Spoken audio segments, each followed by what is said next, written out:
Is it possible for a song to be nominated for two completely distinct awards? One for Best Oscar Picture and two for Golden Razzie. Very specifically, How Do I Live Without You, as performed by Trisha Yearwood, the 1997 film Con Air. Directed by Simon West and starring Nicolas Cage, John Cusack, John Malkovich, Steve Buscemi, Ving Rhames. I am pretty effing far from okay. Cole Meany, and a whole bunch of other people. From the hit-making producer of The Rock and Crimson Tide comes the hard-hitting back blockbuster Con Air, starring Nicolas Cage, John Cusack, Grosse Point Blank, High Fidelity, and John Malkovich in The Line of Fire, Dangerous Liaisons. A prison parolee, Cage, on his way to freedom, faces impossible odds when maximum security transport plane he's on is skyjacked by the world's most vicious criminals in the country, led by the infamous murderer Cyrus the Virus Malkovich. Buckle up and hang on tight as an explosive, high-flying source of spectacular new heights. In this must-see unrated extended edition, 122 minutes. Yes, I enjoy Nicolas Cage movies. I think that in the 1990s, so that with what was that, Face Off, and of course The Rock, which will come within time. I think this is a good, fun, mindless movie. The action is great. The characters stand out. Just enough. Just enough to what this makes it to be a freaking great, fantastic, fun time. Alright? You're here to see Nicolas Cage. If he were to ever have star for a Pantene commercial with the most flowing, luxurious locks and Pylo motors of all time, this is it. This is the movie that defined the 1990s action movies as like the last, I would say, what's the word I'm looking for? They still kind of had the Die Hard motif going on, but this and Con Air. I'm sorry, not Con Air. Air Force One were like the last vestiges of this formula before this style of movie transitioned to something else. So make of that what you will. Of course, it's got all the wondrous things that you love. You have the one of my personal favorites is when they always have the convicts coming out, and we get to see what they are infamous for. You know, it's like we get to see their bios. We get to see everything that they like. Like what they were in prison, what they were imprisoned for, what they look like, and just everything else. And I was like, for some reason, scenes like that are always just so BA. You just can't help but like it. Yeah.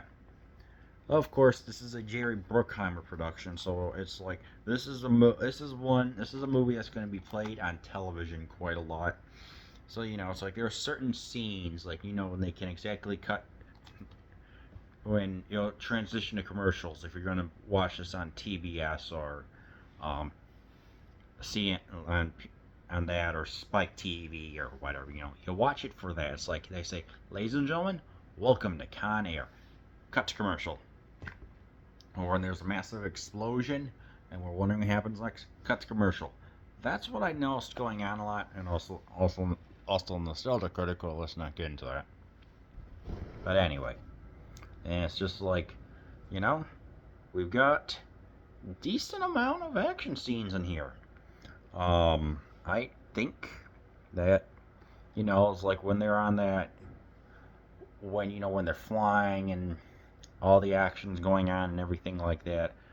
When there's that DEA agent, it's like, yeah, we're starting to see a hostile executing a hostile takeover. When they're down in that airport, I forgot what it's called. We get to see some actual strategy going on of cornering and kind of imprisoning these, whatever it was, the special forces that are there to capture them, and of course the truly climactic Las Vegas finale. just to give you an idea of this movie's sense of humor. Yeah. It's when it's landing, it goes right through a casino, and it's like, okay, are they going to make the joke of like, are all the slot machines going to like when suddenly one of them hits three sevens in a row and a whole bunch of coins just come spilling out, just to give you this idea of this movie's sense of humor. And it's a great, great scene, and I like that. Sorry, I'm a little tired right now. The it's this is like the most basic movie that you can get, because it's like he's being paroled and he's transferring over to and they're kind of transferring him because he wants to go and see his daughter and his wife. He calls Hummingbird, because there are a couple of drunks who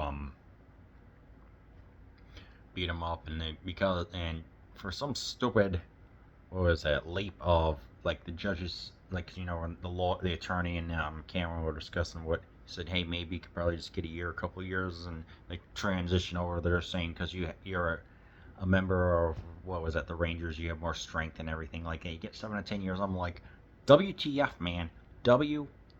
That made no sense. That's in a movie filled with over the topness and legendary lines. That doesn't make any sense. You're gonna have to be pleaded guilty. I don't know. It just was weird. Yeah. It's like Nicolas Cage does a dang good job.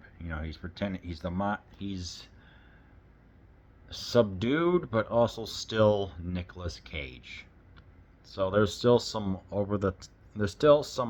bombast to his performance. Of course, John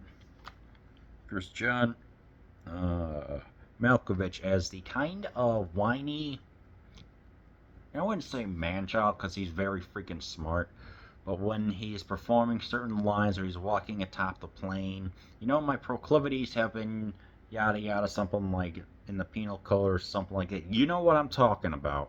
It's legendary. But when he's also reading the note, I can't believe I'm saying this, but he's like, "My daddy's coming on July 14th," and then he returns to his usual voice, and I'm just like, yeah, I think I like this, and everything just feels like it's just convincingly made, and it works out well. I say, if you're going to go with the bombast, go and make it over the top but logical, okay? It's logical. It's got the 1990s cliches, It's got good.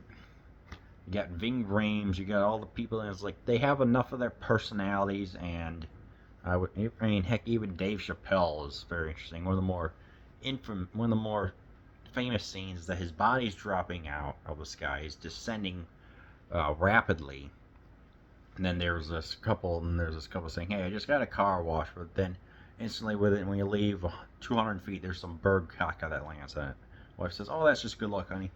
And then I forget what song it was, "Summer of Peace" or something like that. Whatever the song is, it lands, shatters the windshield, and it just creates a massive accident. And it's like, oh yeah, that's the scene I remember. Of course, there's the little crawling fight scene where they're like kind of hunched down like they were in a crawl space. I'm like, okay, are you going to be wearing like a little suit to protect yourself? No? Okay. And of course, there's also, put the bunny back in the box. Put the bunny back in the box. Cage eliminates him. Why didn't you put the bunny back in the box? And of course, how can we forget Steve Buscemi, who says, define irony. Bunch of idiots that were on a plane listening to a song performed by a band that also went through a plane crash. I'm like, I want to see more of him. It's like, we've got this truly over the top murderer who is a combination of Ed Gein, John Wayne Gacy, Nightcrawler, and some other ones that they praised. I'm like, I wanted to see more of him. I wanted to see more of the what was that? The Frankenstein, like, you know, in the 1930s Frankenstein scene in the novel. I wanted to see more of the inverse what was going on with that little girl. That was a very interesting scene. So yeah, it was like, you know, characters stand out just enough. Action's great and over the top. Explosions aplenty. You know exactly what you're getting. You're not getting any deep philosophical insight. You're getting a movie that's called Con Air that features all that stuff and just a man who is running like he's in a Pantene commercial. Not Con Air, the hair dryer, but Pantene. So yeah, I don't know. This one's for you. Like, this movie's great. Con Air, if you want a good, just good fun time, watch this one.